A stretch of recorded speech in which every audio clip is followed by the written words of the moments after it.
Bonjour les tourneurs, bienvenue à l'astuce du jour. Alors, question de transparence, voici ma virole en aluminium, la première que j'ai faite. Et qu'est-ce qui s'est passé? Ben, c'est que j'ai pas mesuré. Et en fait, j'étais même pas en train de travailler. En fait, elle m'est tombée dans la main comme ça. Et c'est là que j'ai réalisé, dans le fond, que la profondeur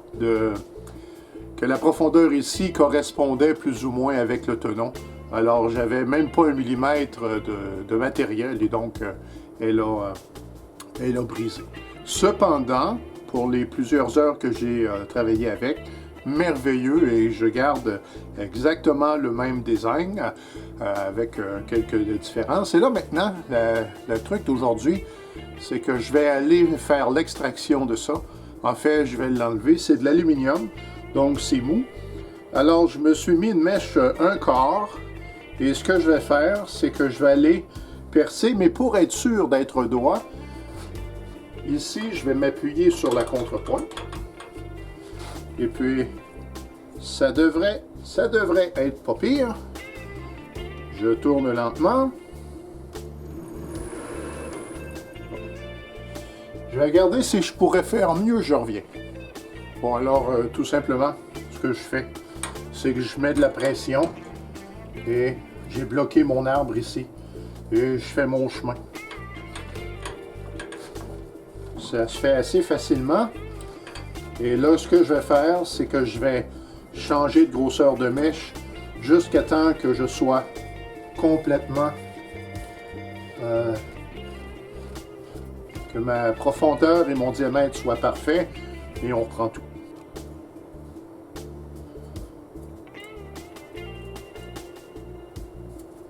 Alors, j'ai mis mon tour en marche et en quelques secondes, je suis arrivé à percer sans problème.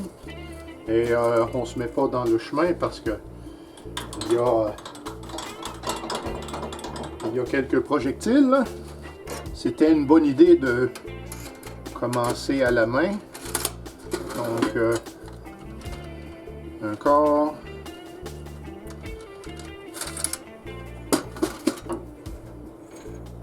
Un peu plus gros.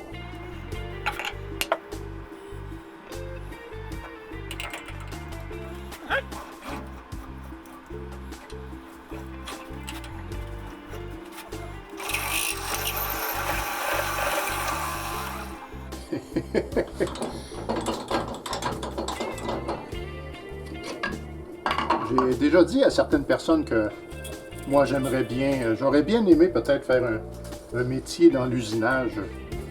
J'aime bien les affaires de précision et tout.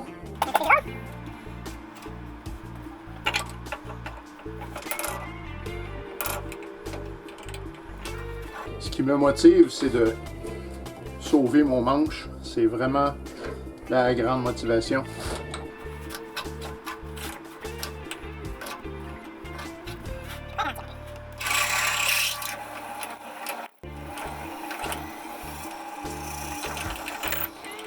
Ah! Eh ben ça, je m'y attendais pas. Très chaud, on touche pas. Aouh! Ouh! C'est tellement chaud, je soupçonne que ça a fait fondre la colle époxy.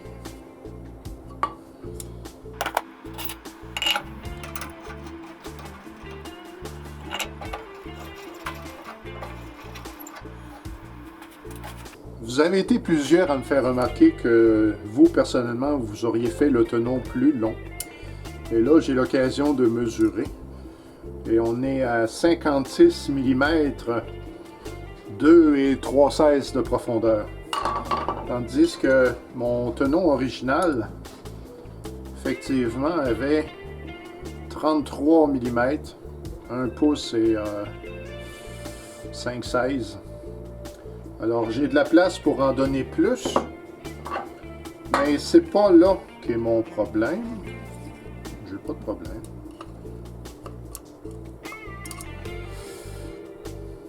Donc, je vais aller pour un tenon de 55 mm. Alors, bord d'aluminium. Ceci était très satisfaisant. Je garde la même... Voilà. J'ai dit 55 mm pour le tenon. Ce qui m'amène à... On va mettre ici. Et je vais me laisser... Ça va être ma profondeur. Et en réalité, j'ai dit 55, mais il faut que je me garde la place. Donc, je vais me garder 10 mm de profondeur de matériel. Et donc, je vais garder la même. Donc, pour pas que je me trompe, parce que ça, je suis bon là-dedans. Ceci, c'est la partie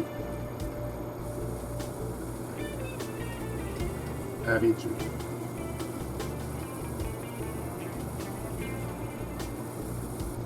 Voilà.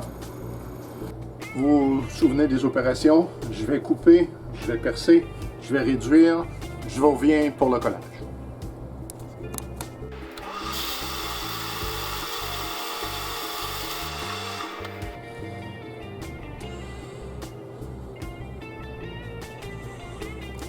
Et voilà donc tourneur, comme si rien ne s'était passé. Avec un grain 400, vous l'avez vu, j'ai fait un fini brossé. Je ne savais pas que ça donnerait ça. Mais je suis très satisfait. Et encore une fois, ça me permettra d'accommoder différentes gouges. En travaillant, je remarquais que ma gouge à bol tranquillement arrive à la fin de sa vie, tranquillement, pas vite. Et voilà. Donc, très satisfait encore. Si vous en avez la possibilité, je vous recommande de faire vos viroles. C'est des bonnes économies, c'est très satisfaisant. Et puis, voilà. Merci d'avoir visionné. J'espère que cette mise à jour vous aura été utile et au plaisir de se revoir une prochaine fois.